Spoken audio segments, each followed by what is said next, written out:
News ಫಸ್ಟ್ಗೆ ಸ್ವಾಗತ. ಮುಖ್ಯಾಂಶಗಳು.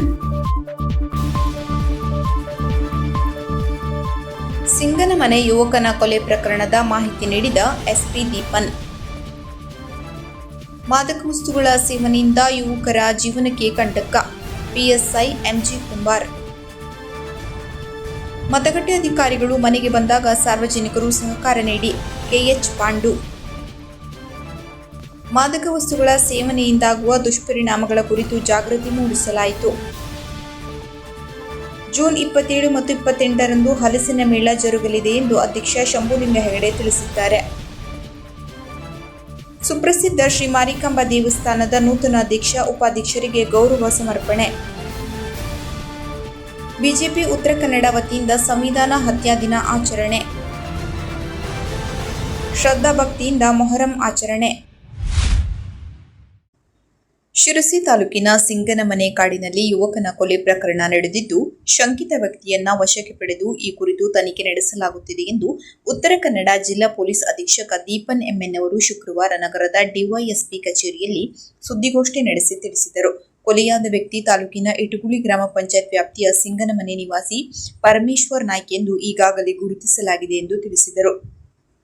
ಘಟನೆಯ ವಿವರ. ಸಿಂಗನಮನೆಯ ಪರಮೇಶ್ವರ್ ನಾಯ್ಕ್ ಎಂಬ ಯುವಕ ಜೂನ್ 25 ಸಂಜೆ 7:45 ಸಮಯದಲ್ಲಿ ಯಾರದೋ ಕರೆ ಬಂದ ತಕ್ಷಣ ಮನೆಯಿಂದ ಹೊರಟು ಹೋದವನು ಇದುವರೆಗೆ ಮನೆಗೆ ಬಂದಿರುವುದಿಲ್ಲ, ಅವನನ್ನ ಪತ್ತೆ ಮಾಡಿ ಎಂದು ಜೂನ್ 25ರಂದು ಮಧ್ಯರಾತ್ರಿ 12 ಗಂಟೆ ಸುಮಾರಿಗೆ ಇಆರ್ಎಸ್ಎಸ್ಗೆ ಒಂದು ದೂರು ಬಂದ ಹಿನ್ನೆಲೆಯಲ್ಲಿ ಇಆರ್ಎಸ್ಎಸ್ ತಂಡದವರು ಹಾಗೂ ಶಿರಸಿ ಗ್ರಾಮೀಣ ಪೊಲೀಸರು ಸ್ಥಳಕ್ಕೆ ಭೇಟಿ ನೀಡಿ ನಾಪತ್ತೆಯಾದ ವ್ಯಕ್ತಿಯ ಪತ್ತೆಗಾಗಿ ಪರಿಶೀಲನೆ ನಡೆಸಿದರು. ಇಂದು ಬೆಳಿಗ್ಗೆ ಡಾಗ್ ಸ್ಕ್ವಾಡ್ ಸಮೇತ ಸಿಂಗನಮನೆಗೆ ಭೇಟಿ ನೀಡಿ ಪರಿಶೀಲನೆ ನಡೆಸಿದಾಗ ಸಿಂಗನಮನೆಯಿಂದ 200 ಮೀಟರ್ ದೂರದ ಕಾಡಿನಲ್ಲಿ ಕೊಲೆಯಾದ ವ್ಯಕ್ತಿಯ ಶವ ಪತ್ತೆಯಾಗಿದೆ ಎಂದರು. ಅಲ್ಲದೆ ಶಂಕಿತ ವ್ಯಕ್ತಿಯನ್ನ ಈಗಾಗಲೇ ವಶಕ್ಕೆ ಪಡೆಯಲಾಗಿದೆ. ಈ ಕುರಿತು ಶಿರಸಿ ಗ್ರಾಮೀಣ ಪೊಲೀಸ್ ಠಾಣೆಯಲ್ಲಿ ಪ್ರಕರಣ ದಾಖಲಿಸಲಾಗಿದೆ. ಸದ್ಯ ಈಗ ಕೊಲೆ ತನಿಖೆಯ ನಿಖರ ಕಾರಣ ಏನಿರಬಹುದು ಎಂಬುದನ್ನು ಪತ್ತೆ ಹಚ್ಚಲು ಹೆಚ್ಚಿನ ತನಿಖೆ ಮುಂದುವರೆಸಿದ್ದೇವೆ. ತನಿಖೆಯಲ್ಲಿ ಸತ್ಯ ಬಯಲಾದ ತಕ್ಷಣ ಆರೋಪಿಯನ್ನ ಬಂಧಿಸಲಾಗುವುದು ಎಂದು ಹೇಳಿದರು. ಈ ಸಂದರ್ಭದಲ್ಲಿ ಡಿವೈಎಸ್ಪಿ ಗೀತಾ ಪಾಟೀಲ್, ಸಿಪಿಐ ಸಂಪತ್ ಕುಮಾರ್ ಮತ್ತು ಸಿಬ್ಬಂದಿಗಳು ಉಪಸ್ಥಿತರಿದ್ದರು. ದಿವಸ 25ನೇ ತಾರೀಕು ನಮಗೆ ಮಧ್ಯರಾತ್ರಿ ಒಂದು 12 ಗಂಟೆಗೆ ನಮಗೆ ಇಆರ್ಎಸ್ಎಸ್ ಒಂದು ಕಂಪ್ಲೇಂಟ್ ಬರುತ್ತೆ. ಸಿಂಗನಮನೆ ಅನ್ನೋದು ಸಿರ್ಸಿ ರೂರಲ್ ಲಿಮಿಟ್ಸ್ಗೆ ಬರೋ ಜಾಗದಿಂದ ಒಂದು ಇಆರ್ಎಸ್ಎಸ್ ಕಂಪ್ಲೇಂಟ್ ಏನ್ ಬರುತ್ತೆ ಅಂದ್ರೆ, ಒಬ್ರು ವ್ಯಕ್ತಿ ಪರಮೇಶ್ವರ್ ತಂದೆ ಬಾಬು ನಾಯಕ್ ಅವರು 35 ವರ್ಷದವರು, ಅವ್ರು ಕಾಣೆ ಆಗಿದ್ದಾರೆ, ಅವ್ರನ್ನ ಪತ್ತೆ ಹಚ್ಚಬೇಕು ಅಂತ, ಮಿಸ್ಸಿಂಗ್ ಇದ್ದಾರೆ ಅಂತ ಒಂದು ಕಂಪ್ಲೇಂಟ್ ಬರುತ್ತೆ. ಇದಕ್ಕೆ ಸಂಬಂಧಪಟ್ಟಂಗೆ ನಮ್ದು ಇಆರ್ಎಸ್ಎಸ್ ವೆಹಿಕಲ್ ಮತ್ತೆ ಲೋಕಲ್ ಪೊಲೀಸ್ ಸ್ಟೇಷನ್ ಅವರು ಸಿರ್ಸಿ ರೂರಲ್ ಲಿಮಿಟ್ಸ್ಗೆ ಬರುವ ಇನ್ಸ್ಪೆಕ್ಟರ್ ಸ್ಟಾಫ್ ಎಲ್ಲರ ಹೋಗಿ ಅಲ್ಲಿ ಅವರಿಗೆ ಪತ್ತೆ ಕಾರ್ಯಾಚರಣೆ ಮಾಡ್ತಾರೆ. ಆಮೇಲೆ ಇದ್ರ ಬಗ್ಗೆ ಎಲ್ಲ ಅವರು ಹುಡುಕದ ಪ್ರಯತ್ನ ಪಡ್ತಾರೆ. ಇದಕ್ಕೆ ಸಂಬಂಧಪಟ್ಟಂಗೆ ನಮಗೆ ಬೆಳಗ್ಗೆ ಅವ್ರ ಮೃತದೇಹ ಕಂಡು ಬಂದಿರುತ್ತೆ. ಪರಮೇಶ್ವರ್ ಅವ್ರದ್ದು ಮೃತದೇಹ ಅಲ್ಲಿ ಅವ್ರ ಮನೆಯಿಂದ ಒಂದು 200 ಮೀಟರ್ ಕಾಡಲ್ಲಿ ಅವ್ರದ್ದು ಮೃತದೇಹ ಕಂಡು ಬಂದಿರುತ್ತೆ. ಇದಕ್ಕೆ ಸಂಬಂಧಪಟ್ಟಂಗೆ ಅವ್ರ ಮಾವ ಒಂದು ದೂರು ನೀಡಿರ್ತಾರೆ. ಈ ದೂರಲ್ಲಿ ಏನಂತ ಹೇಳ್ತಾರೆ ಅಂದ್ರೆ, ಅವ್ರ ಅಳಿಯನಾದ ಪರಮೇಶ್ವರ್ ಅವರು ಮದುವೆ ಆಗಿ 8 ವರ್ಷ ಆಗಿರುತ್ತೆ. ಅವ್ರ ಹೆಂಡತಿ ಜೊತೆಗೆ 2 ಮಕ್ಕಳು ಮತ್ತೆ ತಾಯಿ ಅಲ್ಲಿ ಸಿಂಗನಮನೆಯಲ್ಲಿ ಒಂದು ಮನೆಯಲ್ಲಿ ವಾಸವಾಗಿರ್ತಾರೆ. ಅಲ್ಲಿ ಅವ್ರಿಗೆ ನಿನ್ನೆ ದಿವಸ ರಾತ್ರಿ ಅವ್ರ ಅಕ್ಕನಿಂದ ಕಾಲ್ ಬಂದಿರೋದು ಏನಂದ್ರೆ, ಅವರು ತಿಳಿದು ಬಂದಿರೋದು ಏನಂದ್ರೆ, ಇವರು ಪರಮೇಶ್ವರ್ ಅವರು ಸಂಜೆ ಒಂದು 7:45 ಗಂಟೆಗೆ ಅವ್ರಿಗೆ ಒಂದು ಕರೆ ಬರುತ್ತೆ. ಆ ಕರೆ ಸಂಬಂಧಪಟ್ಟಂಗೆ ಮನೆಯಿಂದ ಹೊರಟಿರ್ತಾರೆ ಹೊರಗಡೆ. ತದನಂತರ ಅವರು ವಾಪಸ್ ಬಂದಿರೋದಿಲ್ಲ ಅಂತ ಹೇಳಿ, ಮತ್ತೆ ಅಲ್ಲಿ ಅವರು ಬಾಡಿ ಅಲ್ಲಿ ಪತ್ತೆ ಆಗಿದ್ದ ಜಾಗದಲ್ಲಿ ಎಲ್ಲೆಲ್ಲಿ ರಕ್ತಗಾಯ ಆಗಿದೆ ಮತ್ತೆ ಅವರು ಮೃತಪಟ್ಟಿದ್ದಾರೆ ಇದ್ರ ಬಗ್ಗೆ ತಿಳಿಸಿ, ಆಮೇಲೆ ಇದ್ರ ಜೊತೆಗೆ ಹೇಳಿದ್ದಾರೆ ಯಾರೋ ಒಬ್ರು ಆರೋಪಿತರು ಇವ್ರಿಗೆ ಕೊಲೆ ಮಾಡಿದ್ದಾರೆ ಮತ್ತೆ ಯಾವ ಉದ್ದೇಶ ಅಂತ ತಿಳಿದು ಬಂದಿರುವ ಇದನ್ನೆಲ್ಲ ಪತ್ತೆ ಮಾಡಿಕೊಡಿ ಅಂತ ಒಂದು ಕಂಪ್ಲೇಂಟ್ ನೀಡಿರ್ತಾರೆ. ಇದ್ರ ಸಂಬಂಧಪಟ್ಟಂಗೆ ನಾವು ಪೊಲೀಸ್ ಸಿರ್ಸಿ ಗ್ರಾಮೀಣ ಪೊಲೀಸ್ ಠಾಣೆಯಲ್ಲಿ ಪ್ರಕರಣ ದಾಖಲಾಗಿದೆ. ಕ್ರಮ ಅಪರಾಧ ಸಂಖ್ಯೆ 129/2026 ಕಲಂ 103 BNS ಅದೇ ಮರ್ಡರ್ ಕೇಸ್ ರಿಜಿಸ್ಟರ್ ದಾಖಲೆ ಮಾಡಿದ್ದೀವಿ. ಇವಾಗಲೇ ತನಿಖೆಗೆ ನಾವು ಇಮಿಡಿಯೇಟ್ ಆಗಿ ಅಲ್ಲಿ ಪೊಲೀಸ್ ಸ್ಪಾಟ್ ಪತ್ತೆಗೂ ಹೋಗಿದ್ದಾರೆ. ಇದರ ಜೊತೆಗೆ ಬಾಡಿ ಪತ್ತೆ ಆಗಿದ ತಕ್ಷಣ ನಮ್ದು ಸೀನ್ ಆಫ್ ಕ್ರೈಮ್ ಆಫೀಸರ್ಸ್, ನಮ್ದು ಡಾಗ್ ಸ್ಕ್ವಾಡ್ ಕೂಡ ಅಲ್ಲಿ ಸ್ಪಾಟ್ ಹೋಗಿದ್ದಾರೆ, ಮತ್ತೆ ಫಿಂಗರ್ ಪ್ರಿಂಟ್ ಕೂಡ ಬಂದಿದ್ದಾರೆ. ಇದರ ಸಂಬಂಧಪಟ್ಟಂಗೆ ನಮಗೆ ಇವಾಗಲೇ ಸಸ್ಪೆಕ್ಟ್ಸ್ ಬಗ್ಗೆ ಐಡಿಯಾ ಗೊತ್ತಾಗಿ ಅವ್ರನ್ನ ನಾವು ತನಿಖೆ ಮಾಡ್ತಾ ಇದ್ದೀವಿ. ಈ ತನಿಖೆಯಲ್ಲಿ ನಮ್ಗೆ ದೃಢವಾಗಿ ಕಂಡು ಬಂದಲ್ಲಿ ನಾವು ಕೂಡಲೇ ಅವ್ರನ್ನ ಬಂಧನೆ ಮಾಡ್ತೀವಿ. ಹಲಸಿನ ಮೇಳ 2026 ಕದಂಬ ಮಾರ್ಕೆಟಿಂಗ್, ಉತ್ತರ ಕನ್ನಡ ಸಾವಯವ ಒಕ್ಕೂಟ, ರಾಷ್ಟ್ರೀಯ ಗ್ರಾಮೀಣ ಜೀವನೋಪಾಯ ನಿಯೋಗ, ಜೀವ ವೈವಿಧ್ಯ ಮಂಡಳಿ, ಕೃಷಿ ಇಲಾಖೆ, ಅರಣ್ಯ ಇಲಾಖೆ ಇವರ ಸಹಯೋಗದಲ್ಲಿ 50ಕ್ಕೂ ಮೀರಿ ಹಲಸಿನ ತಳಿಗಳು, ಹಲಸಿನ ವೈವಿಧ್ಯಮಯ ಸಿದ್ಧ ಆಹಾರ ಉತ್ಪನ್ನಗಳ ಪ್ರದರ್ಶನ ಹಾಗೂ ಮಾರಾಟ. ದಿನಾಂಕ ಜೂನ್ 27 ಶನಿವಾರ ಮತ್ತು 28 ಭಾನುವಾರದಂದು. ಸ್ಥಳ ಕದಂಬ ಮಾರ್ಕೆಟಿಂಗ್ ಆವರಣ, ಶಿರಸಿ. ಮಹಿಳೆಯರಿಗೆ ವಿಶೇಷ ಹಲಸಿನ ಖಾದ್ಯ ಸ್ಪರ್ಧೆ ಹಾಗೂ ತರಬೇತಿ. ವನಸ್ತ್ರೀ ಸಂಸ್ಥೆಯ ಸಹಯೋಗದಲ್ಲಿ ಮಲೆನಾಡು ಪಾರಂಪರಿಕ ಬೀಜ ಮೇಳ. ಹೆಚ್ಚಿನ ಮಾಹಿತಿಗಾಗಿ ಸಂಪರ್ಕಿಸಿ ನವೀನ್ ಭಟ್ 9483069662, ಶ್ವೇತಾ ಹೆಗಡೆ 9480868748 ಹಾಗೂ ವಿನಾಯಕ್ ಹೆಗಡೆ 9480535362. ಯುವ ಜನತೆ ತಮ್ಮ ಜೀವನವನ್ನ ಮಾದರಿಯಾಗಿ ರೂಪಿಸಿಕೊಳ್ಳಲು ಸಾಧನೆಯ ಹಾದಿಯಲ್ಲಿ ನಡೆಯಲು ಮಾದಕ ವಸ್ತುಗಳ ಬಳಕೆಯಿಂದ ದೂರವಿರುವಂತೆ ಪ್ರತಿಜ್ಞೆ ಮಾಡಬೇಕು ಎಂದು ಬನವಾಸಿ ಪೊಲೀಸ್ ಠಾಣಾ ಪಿಎಸ್ಐ ಮಹಾಂತಪ್ಪ ಕುಂಬಾರ್ ಅಭಿಪ್ರಾಯಪಟ್ಟರು. ಇಲ್ಲಿನ ಸರ್ಕಾರಿ ಪದವಿ ಪೂರ್ವ ಕಾಲೇಜಿನಲ್ಲಿ ಬನವಾಸಿ ಪೊಲೀಸ್ ಠಾಣಾ ಸಹಯೋಗದಲ್ಲಿ ನಡೆದ ಅಂತಾರಾಷ್ಟ್ರೀಯ ಮಾದಕ ವಸ್ತು ವ್ಯಸನ ಹಾಗೂ ಅಕ್ರಮ ಸಾಗಾಣಿಕೆ ವಿರೋಧಿ ದಿನದ ಅಂಗವಾಗಿ ಕಾಲೇಜಿನ ವಿದ್ಯಾರ್ಥಿಗಳಿಗಾಗಿ ನಡೆದ ಜಾಗೃತಿ ಕಾರ್ಯಾಗಾರ, ರಸಪ್ರಶ್ನೆ ಮತ್ತು ಭಾಷಣ ಸ್ಪರ್ಧೆಗಳ ಮುಖ್ಯ ಅತಿಥಿಗಳಾಗಿ ಪಾಲ್ಗೊಂಡಿದ್ದ ಅವರು, ಮಾದಕ ವಸ್ತುಗಳ ವ್ಯಸನ ಮತ್ತು ಸಾಗಾಟ ಮಾರಾಟಗಳು ಇಂದಿನ ದಿನಮಾನಗಳಲ್ಲಿ ಒಂದು ಸಾಮಾಜಿಕ ಪಿಡುಗಿನಂತೆ ಆಗಿದ್ದು, ಇದರಿಂದ ಗ್ರಾಮೀಣ ಹಾಗೂ ನಗರ ಪ್ರದೇಶದಲ್ಲಿಯ ಯುವ ಜನತೆಯ ಭವಿಷ್ಯದ ಮೇಲೆ ಕೆಟ್ಟ ಪರಿಣಾಮ ಬೀರುತ್ತಿದೆ. ತಮ್ಮ ಮಕ್ಕಳ ಬಗ್ಗೆ ಸಾವಿರಾರು ಬಣ್ಣದ ಕನಸುಗಳನ್ನ ಕಟ್ಟಿಕೊಂಡ ಪೋಷಕರು ತಮ್ಮ ಮಕ್ಕಳನ್ನ ಚಟಗಳ ದಾಸರಾಗಿ ಜೀವನವನ್ನ ಹಾಳು ಮಾಡಿಕೊಳ್ಳುತ್ತಿರುವುದನ್ನು ಕಣ್ಣಾರೆ ಕಂಡು ಪ್ರತಿದಿನ ಕಣ್ಣೀರಿಡುವುದನ್ನು ನಾವು ಕಾಣುತ್ತಿದ್ದೇವೆ. ನೀವೆಲ್ಲರೂ ಭವ್ಯ ಭಾರತದ ನಿರ್ಮಾತೃಗಳು. ಹೆತ್ತವರ ಕನಸು ನನಸು ಮಾಡಿ ಸುಂದರ ಬದುಕನ್ನ ಕಟ್ಟಿಕೊಳ್ಳಲು ಮಾದಕ ವಸ್ತುಗಳ ಸಹವಾಸದಿಂದ ದೂರವಿರಬೇಕು ಎಂದು ವಿದ್ಯಾರ್ಥಿಗಳಿಗೆ ಕರೆ ನೀಡಿದರು. ಹಾಗೇನಾದರೂ ಮಾದಕ ವಸ್ತುಗಳ ಬಳಕೆ, ಮಾರಾಟ, ಸಾಗಾಟದಲ್ಲಿ ಯಾರೇ ಭಾಗಿಯಾದರೂ ಮುಲಾಜಿಲ್ಲದೆ ಕಾನೂನು ಕ್ರಮ ಕೈಗೊಳ್ಳುವುದಾಗಿ ಹೇಳಿ ಮಾದಕ ವಸ್ತುಗಳ ಸಾಗಾಟ, ಮಾರಾಟದ ಬಗ್ಗೆ ಮಾಹಿತಿ ನೀಡಿ ಪೊಲೀಸ್ ಇಲಾಖೆಗೆ ಸಹಕರಿಸಲು ಕರೆ ನೀಡಿದರು. ವಿದ್ಯಾರ್ಥಿಗಳಿಗೆ ಮಾದಕ ವಸ್ತುಗಳು ಮತ್ತು ಅವುಗಳ ಬಳಕೆಯ ದುಷ್ಪರಿಣಾಮಗಳು ಎಂಬ ಕಾರ್ಯಾಗಾರ ನಡೆಸಿಕೊಟ್ಟು ರಸಪ್ರಶ್ನೆ, ಭಾಷಣ ಸ್ಪರ್ಧೆಗಳನ್ನು ಮಾಡಿ ವಿಜೇತ ವಿದ್ಯಾರ್ಥಿಗಳಿಗೆ ಪೊಲೀಸ್ ಇಲಾಖೆಯಿಂದ ಪ್ರಶಂಸಾ ಪತ್ರಗಳನ್ನು ನೀಡಿದರು. ಕಾರ್ಯಕ್ರಮದ ಅಧ್ಯಕ್ಷತೆಯನ್ನು ವಹಿಸಿದ್ದ ಕಾಲೇಜಿನ ಪ್ರಾಚಾರ್ಯರಾದ ಶ್ರೀ ದಿನೇಶ್ ಕೆ ಅವರು ಮಾತನಾಡಿ, ಮಾದಕ ವ್ಯಸನವು ತಮ್ಮ ಜೀವನ ಹಾಳು ಮಾಡುತ್ತದೆ ಅಂತ ತಿಳಿದು ಕೂಡ ಯುವ ಜನತೆ ಮಾದಕ ವಸ್ತುಗಳ ವ್ಯಸನಕ್ಕೆ ಬಲಿಯಾಗುತ್ತಿರುವುದು ಅಚ್ಚರಿ ಅನಿಸುತ್ತದೆ. ಸರ್ಕಾರ, ಶಿಕ್ಷಣ ಇಲಾಖೆ, ಪೊಲೀಸ್ ಇಲಾಖೆಗಳು ಸೇರಿದಂತೆ ಎಲ್ಲೆಡೆಯಲ್ಲಿ ಜಾಗೃತಿ ಮೂಡಿಸುತ್ತಿದ್ದರೂ ಸಹ ಚಟಗಳಿಗೆ ದಾಸರಾಗುತ್ತಿರುವುದು ಬೇಸರದ ಸಂಗತಿ. ವಿದ್ಯಾರ್ಥಿ ಜೀವನದ ಭವಿಷ್ಯದ ಅಡಿಗಲ್ಲು. ಇಂತಹ ಜೀವನವನ್ನ ಮಾದಕ ವ್ಯಸನದಿಂದ ಹಾಳು ಮಾಡಿಕೊಂಡರೆ ಭವಿಷ್ಯದ ಸ್ಮಾರಕವೇ ಹಾಳಾಗಿ ಹೋಗುತ್ತದೆ. ಭಾರತದ ಯುವ ರಾಷ್ಟ್ರವಾಗಿದ್ದು ಯುವ ಜನತೆಯನ್ನು ಮಾದಕ ವ್ಯಸನದಿಂದ ದೂರವಿರುವಂತೆ ಮಾಡುವಲ್ಲಿ ಎಲ್ಲರೂ ಸೇರಿ ಶ್ರಮಿಸಬೇಕಾಗಿದೆ ಎಂದು ನುಡಿದರು. ಬನವಾಸಿ ಪೊಲೀಸ್ ಠಾಣಾ ವತಿಯಿಂದ ಇಂತಹ ಜಾಗೃತಿ ಕಾರ್ಯಕ್ರಮಗಳನ್ನು ನಡೆಯುವುದು ಶ್ಲಾಘನೀಯ ಕಾರ್ಯ ಎಂದರು. ಕಾರ್ಯಕ್ರಮದಲ್ಲಿ ಸರ್ಕಾರಿ ಪದವಿ ಪೂರ್ವ ಕಾಲೇಜಿನ ಹಿರಿಯ ಉಪನ್ಯಾಸಕರಾದ ಶ್ರೀಮತಿ ಪ್ರಭಾವತಿ ಹೆಗಡೆ, ಉಪನ್ಯಾಸಕರಾದ ಶೋಭಾ ಮುಗೇರ್, ಕಾಲೇಜಿನ ಸಿಬಿಸಿ ಸದಸ್ಯರಾದ ಇಸ್ಲಾಂ ಸಾಬ್ ಹಾಗೂ ಬನವಾಸಿ ಪೊಲೀಸ್ ಠಾಣಾ ಸಿಬ್ಬಂದಿಗಳಾದ ನಾರಾಯಣ್ ಎಂಎಸ್, ರಾಘವೇಂದ್ರ ನಾಯ್ಕ್, ಮಲ್ಲೇಶ್ ಮತ್ತು ಕಾಲೇಜಿನ ಬೋಧಕೇತರ ಸಿಬ್ಬಂದಿಯವರು, ವಿದ್ಯಾರ್ಥಿಗಳು ಪಾಲ್ಗೊಂಡಿದ್ದರು. ಜೂನ್ 30ರಿಂದ ಜುಲೈ 29ರವರೆಗೆ ಮತಗಟ್ಟೆ ಅಧಿಕಾರಿಗಳು ಮನೆ ಮನೆಗೆ ಭೇಟಿ ನೀಡಿ ಪ್ರತಿಯೊಬ್ಬ ಮತದಾರರಿಗೆ 2 ಎನ್ಯುಮರೇಷನ್ ಅರ್ಜಿಗಳನ್ನು ನೀಡಲಿದ್ದಾರೆ. ಮತದಾರರು ಅರ್ಜಿಗಳನ್ನು ಸರಿಯಾಗಿ ಭರ್ತಿ ಮಾಡಬೇಕು. ಯಾರಿಗಾದರೂ ಅರ್ಜಿ ಭರ್ತಿ ಮಾಡಲು ತಿಳಿಯದಿದ್ದಲ್ಲಿ ಮತಗಟ್ಟೆ ಅಧಿಕಾರಿಗಳ ಸಹಾಯ ಪಡೆದುಕೊಳ್ಳಬಹುದು. ಉಪ ಕೃಷಿ ನಿರ್ದೇಶಕ, ಯಲ್ಲಾಪುರ ವಿಧಾನಸಭಾ ಕ್ಷೇತ್ರದ ಮತದಾರರ ನೋಂದಣಾಧಿಕಾರಿ ಕೆಎಚ್ ಪಾಂಡು ಹೇಳಿದರು. ಪಟ್ಟಣದ ತಹಶೀಲ್ದಾರ್ ಕಚೇರಿಯ ಸಭಾಭವನದಲ್ಲಿ ಗುರುವಾರ ನಡೆದ ಸುದ್ದಿಗೋಷ್ಠಿಯಲ್ಲಿ ಅವರು ಮಾತನಾಡಿದರು. ಅರ್ಹ ಮತದಾರರು ಯಾರೂ ಮತದಾರ ಪಟ್ಟಿಯಿಂದ ಹೊರ ಹೋಗಬಾರದು ಹಾಗೂ ಅನರ್ಹ ಮತದಾರರು ಯಾರೂ ಮತದಾರರ ಪಟ್ಟಿಯಲ್ಲಿ ಸೇರಿಕೊಳ್ಳಬಾರದು ಎನ್ನುವುದೇ ಮತದಾರರ ಪಟ್ಟಿಯ ವಿಶೇಷ ಸಮಗ್ರ ಪರಿಷ್ಕರಣೆಯ ಉದ್ದೇಶವಾಗಿದೆ.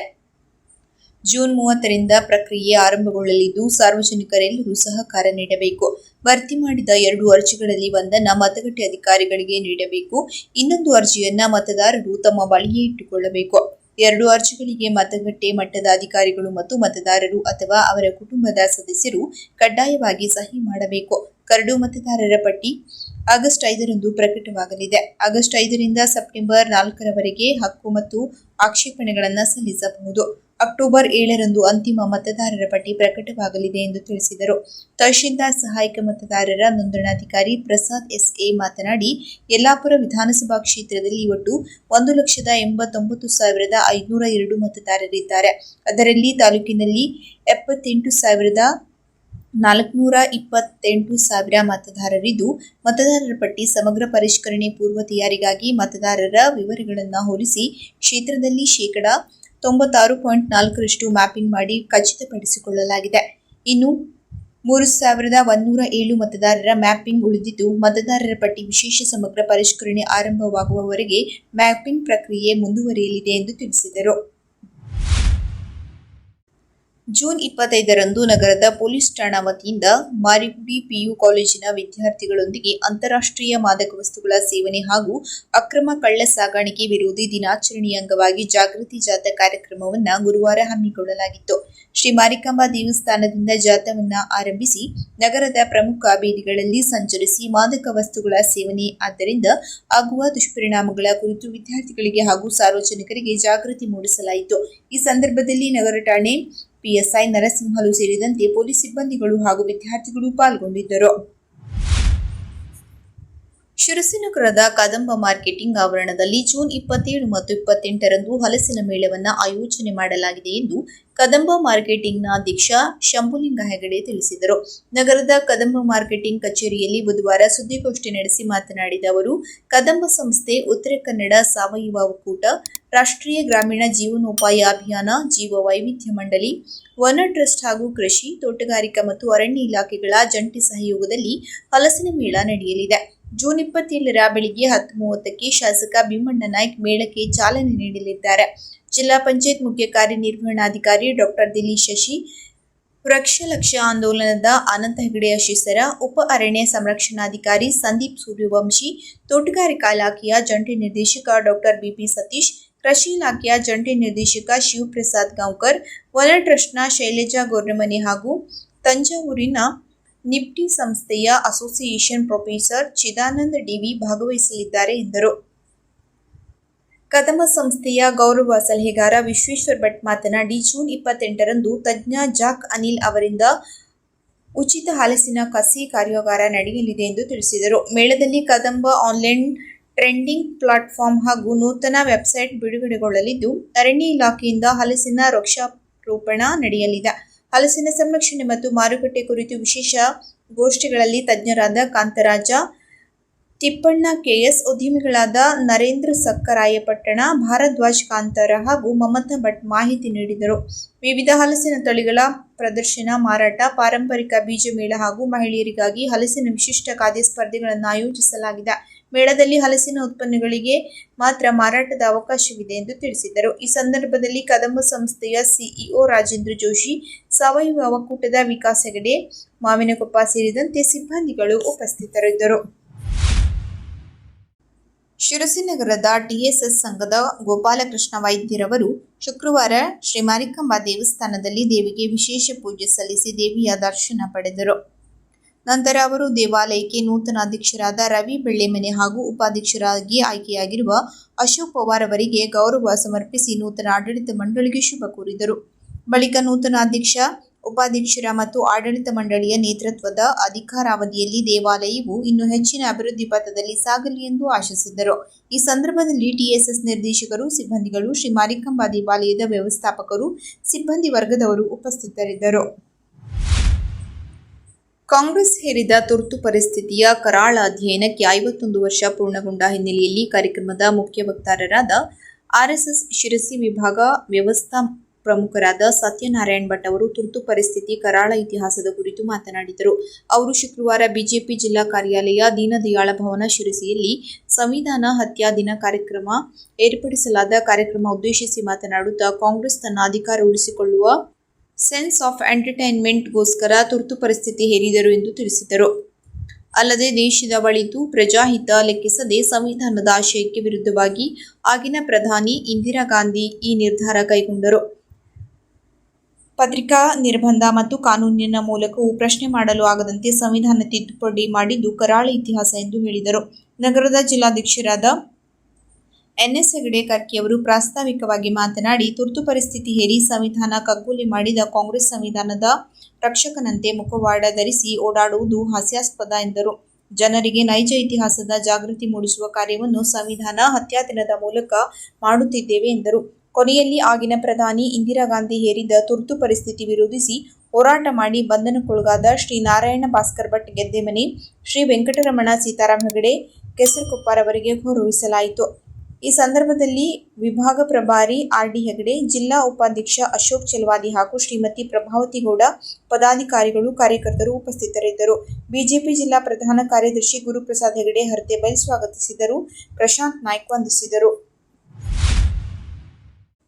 ತಾಲೂಕಿನಾದ್ಯಂತ ಮೊಹರಂ ಕೊನೆಯ ದಿನವಾದ ಶುಕ್ರವಾರ ಶ್ರದ್ಧಾ ಭಕ್ತಿಯಿಂದ ಆಚರಿಸಲಾಯಿತು. ತಾಲೂಕಿನ ಚವಡಳ್ಳಿ, ಕಾಳಗನಕೊಪ್ಪ, ಸಾಲ್ಗಾಂವ್, ಅಜ್ಜಳ್ಳಿ, ಇಂದೂರ, ನಂದಿಕಟ್ಟ, ಹುನಗುಂದ, ಕೊಪ್ಪ, ಮಳಗಿ, ಕಾತೂರ್, ಪಾಳ ಸೇರಿದಂತೆ ಇತರೆಡೆ ದೇವರು ಹೊಳಗಿ ಹೋಗುವ ಕಾರ್ಯಕ್ರಮ ನಡೆಯಿತು. ಬೆಳಿಗ್ಗೆ ಗ್ರಾಮೀಣ ಭಾಗಗಳಲ್ಲಿ ಪಂಜಾ ಮೆರವಣಿಗೆ ನಡೆಸಿ ಬೆಂಕಿ ಕೆಂಡ ಹಾಯಿಸಲಾಯಿತು. ಸಾಯಂಕಾಲ ದೇವರುಗಳು ಹೊಳಗಿ ಹೋಗುವ ಕಾರ್ಯಕ್ರಮ ಜರುಗಿತು. ಗ್ರಾಮೀಣ ಭಾಗದಲ್ಲಿ ಈ ಹಬ್ಬವನ್ನು ಆಲೆ ಹಬ್ಬವೆಂದು ಆಚರಿಸಿ ಹೆಜ್ಜೆ ಮಜಲು, ಹುಲಿ ವೇಷಧಾರಿ ಕುಣಿತ ಮತ್ತು ಪಂಜಾಗಳ ಮೆರವಣಿಗೆ ನಡೆಯಿತು. ಭಕ್ತರು ಸಕ್ಕರೆ ಬೆಲ್ಲ ನೀಡಿ ಪೂಜೆ ಸಲ್ಲಿಸಿದರು. ಕೆಲ ಗ್ರಾಮೀಣ ಭಾಗದಲ್ಲಿ ಹಿಂದೂ ಮುಸ್ಲಿಂ ಬಾಂಧವರು ಸೇರಿ ಶ್ರದ್ಧಾ ಭಕ್ತಿಯಿಂದ ಪಂಜಾಗಳ ಮೆರವಣಿಗೆ ನಡೆಸಿ ಮೊಹರಂ ಆಚರಿಸಿದರು.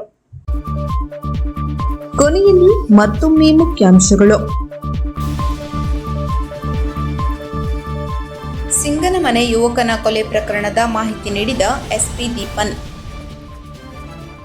ಮಾದಕ ವಸ್ತುಗಳ ಸೇವನೆಯಿಂದ ಯುವಕರ ಜೀವನಕ್ಕೆ ಕಂಟಕ, ಪಿಎಸ್ಐ ಎಂಜಿ ಕುಂಬಾರ್.